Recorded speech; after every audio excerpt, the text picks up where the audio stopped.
Hey everyone, this is Nick from Tenacity.ai with my co-host Jason, and you're listening to the Cloud Cost Optimization Podcast. Today we're going to talk about a common or recurring story that Jason and I hear over and over and over, whether it's in calls with customers or in our own consulting or professional services advisory work, in just working with organizations to try and help them get their arms around whether it's FinOps or optimization of their cloud spending or just good financial management practices inside of their technology environments. We hear over and over and over certain kind of key indicators or to us, what are certain problems that just recur. So today we're going to dive into one of those. So Jason, I'm going to turn it over to you.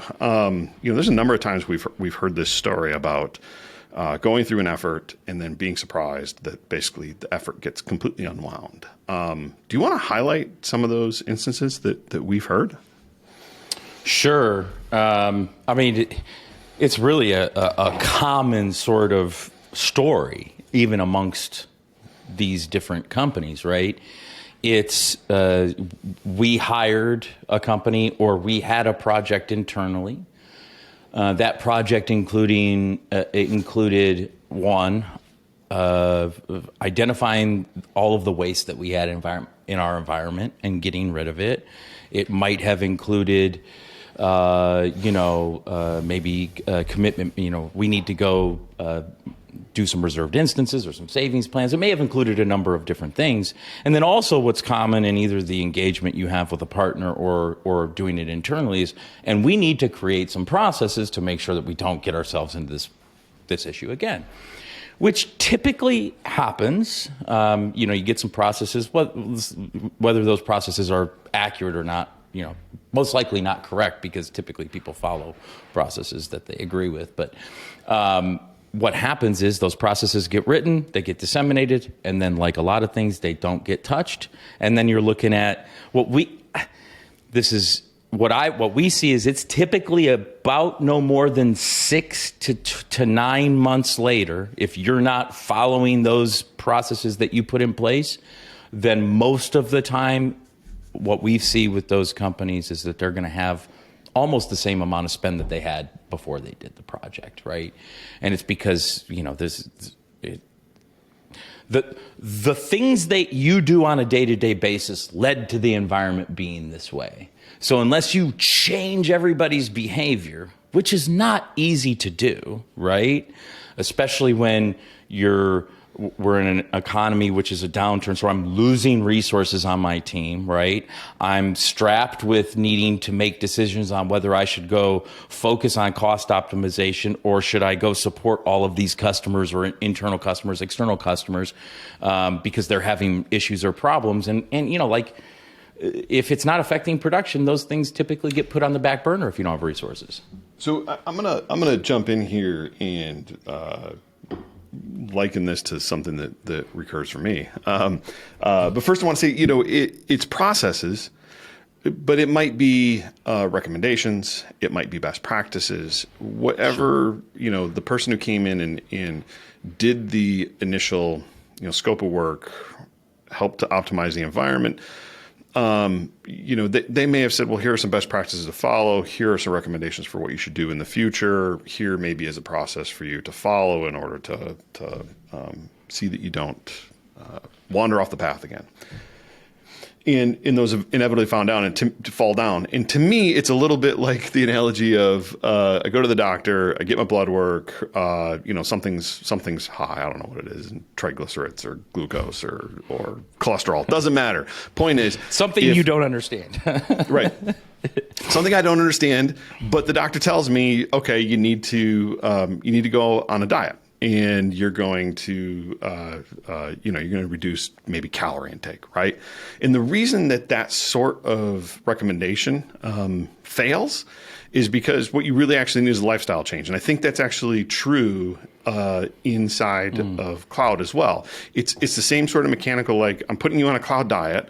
And so I need you to follow these recommendations. I need you to do these best practices because this is what's going to make your cloud healthy and going to get those numbers down. But because we have old habits, we're going to fall right back into our old habits. We actually need to create a lifestyle change around and change those habits around our cloud spending, just like you do for healthy living. If I want to control my cholesterol, which I do, by the way, you have to actually make a lifestyle change. I like that. If you're doing cloud spend or cost optimization on an ad hoc project basis, that's like the Atkins diet of you're the trainer. Cost optimization. You're the trainer. Yeah, right. Yeah, right. Yeah. So you're like, this is that fad diet. It's a fad diet. I think that's a great analogy, because doing it ad hoc is a fad diet, right? Once you get and you may need it. Listen, you may need it to get you in place. Like, you may need the trainer, you may need the nutritionist. It's how you get there, but then you got to maintain it. But what are you going to do on a day-to-day basis to make sure the next time you get your blood drawn, your try whatever hides are going to be maintaining that normal level? And the only way you do that is by changing your lifestyle or changing bad habits that you have with regards to eating. And so you're absolutely right. The only way to ensure that you're at least running in a somewhat optimal method is to change the habits you have around how you utilize the cloud without hampering the team from being able to leverage all of the benefits of cloud infrastructure. Because that's the other thing that fad diets often do. They're just difficult to maintain, because if I remove carbs from my diet, that's a macronutrient. You need them. You need carbohydrates, right? And so, so I think also being realistic about it and making sure that whatever is put in place doesn't make it so people will end up not following whatever processes or recommendations or things that you put in place. They have to be realistic, and they cannot put huge roadblocks in the way of your team completing their job functions. Right. And so let's talk about then, what are some of the things that you can and should do? You've gone through this effort to reduce the cost spending, to do the optimization. That's the correction. That's the getting the personal trainer to get you there. So now we need the lifestyle change around cloud spending.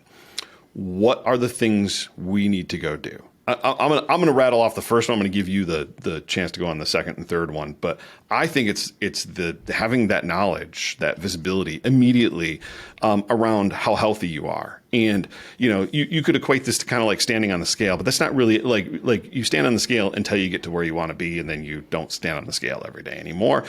But it's more about can I actually do the health check in my cloud environment where I'm seeing the blood work every day, or can I understand what my cholesterol level is every single day? That helps me keep it maintained. Well, that's true for cloud. Is can I actually review and understand my metrics on a daily basis to know when I have micro changes, not macro changes, micro changes in the environment, that I respond to them? Yeah, I agree. I would add probably one small edit to that first one, and that is that data has to be valuable enough to point you in the right direction. It can't just be data, right? We know that. It's a complete difference when you log into, say, a billing and management console in say Azure versus logging into one that's designed to make sure you know where all these issues are happening. Correct. And so you're absolutely right, but it can't just be the data. Like if you stood on the scale and the dial that showed you your weight was on the bottom, it wouldn't work very well, right? You'd have a hard time understanding what your actual weight was. And so it needs to be, that's why they put the number right there. So I can stand on it, look at it, I get that number right there. And the cloud providers aren't providing you those numbers right there for you to look at. They're obfuscating them because it's going to cut into their revenue. Yeah, and I'm going to torture this analogy one more time, and then I'm going to drop it. But I could be standing on the scale at the right weight and be smoking a pack of cigarettes a day. So true. That's the point, is do you have the data in context about your cloud environment that helps you maintain health? It's not just that cost number, right? So there's more there that you're going to want to dive into. So I'll throw out the second one.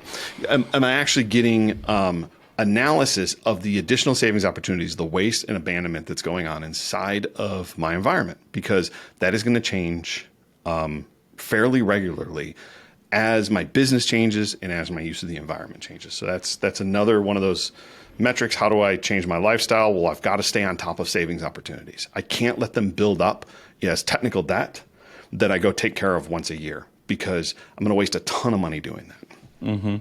I completely agree. I think having the other thing about having, not being caught by surprise is the entire business needs to be, you need to have the data at hand that allows you to report back to the business on these things. That's one of the other things that's common amongst this theme. I'm getting surprised at the end of every month. And when I'm surprised, it takes me far too long, a la not having the right data at your fingertips, to be able to show the business why I'm seeing a surprise. And to latch on to your point about commitment management and how you're doing those things, what I can do, which includes a strategy around savings up, not only those ad hoc things that you might have been doing, cleaning up resources, also includes a strategy around commitment management. And if you don't know about what that means today, you should, because an executive is going to start to come down. Given everything that's happening, cloud spend needs to stop. We need to reduce it. Executive teams are seeing all of the things that help them save money on their, which cloud is a big expense. It's our second biggest, for a software company, it could be your second or first largest expense. So it's going to have scrutiny, and you need to make sure that you're up to speed on all of the things that can help you save money so you can avoid surprises and be able to report back. Yeah, I agree. When it comes to commitments, I think sometimes people focus on, how much they're going to save by going to that commitment. So I can go sign up for, really aggressive. I can go buy a reserved instance for this particular piece of utilization, an EC2 instance in AWS, and I can sign up for 3 years, pay it all up front. I'm going to get a big discount. I'm going to get like 66% or something like that discount. But there are two other components that are really critically important. You have to watch now for the rest of that commitment period. So that 3 years that you're going to be in that, you not only have to pay attention to kind of when it's going to expire so you can renew it, now you got to pay attention to your utilization. Are you actually utilizing that, or did it just become another flat cost? Did you stop utilizing the underlying infrastructure, and then therefore you're just paying for the commitment, right? Or you paid for it up front, right? It's not hitting your bill, but it's amortized out over that time period. And if you are, that means you're paying an additional on-demand cost for something else because you switched that workload over to something else. Okay, so you want to be thinking about that.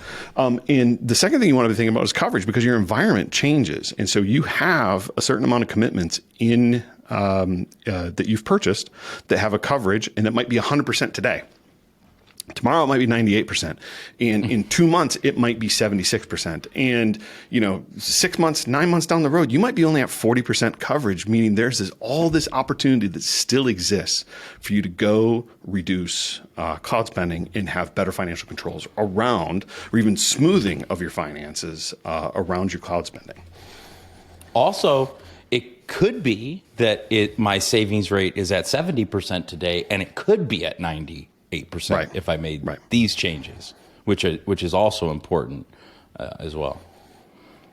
Yeah. So I think there's there's a number of other things that I think are important, but those are some really key core ones around commitment management, around understanding savings opportunities, around understanding why things change in the environment. I think the last one I would hit on before we close out the show is really around accountability. And this is extremely important in the context of cloud, is that environments at scale are so large that you really do need to get down to a level of accountability that's maybe on a per revenue basis, maybe it's on a per team basis or department or division, whatever. And you can have all of those, by the way. But to be able to look at your bill and say, my God, I'm spending... It doesn't matter what your number is, $1 million a month, or maybe it's $100,000 a month. Maybe it's only $10,000 a month, and that's at scale for you because, one person getting their arms around it might struggle to understand everything that's going on there. And so let's use the example. I'm spending $1 million, maybe $2 million a month. Well, I can dive down in and understand some subset of that, but trying to get that whole pie and really understand, I really got to start divvying up the environment and think about it in units. What is associated with my different lines of revenue? revenue?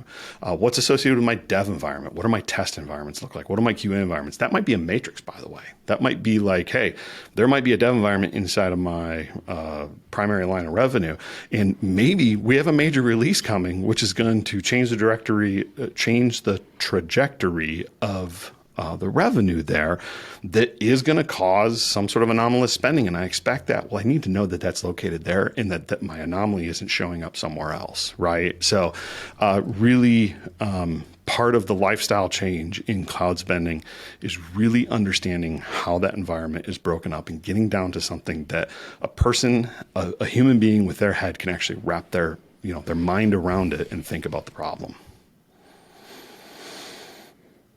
Couldn't have said that better. Well, all right then. So, all right. So also, I think we're at time, man. So, like, true. we're at time. But that was, yeah, I really couldn't have said that better. Well done. All right, fantastic. Well, This is going to be our best episode yet, Nick.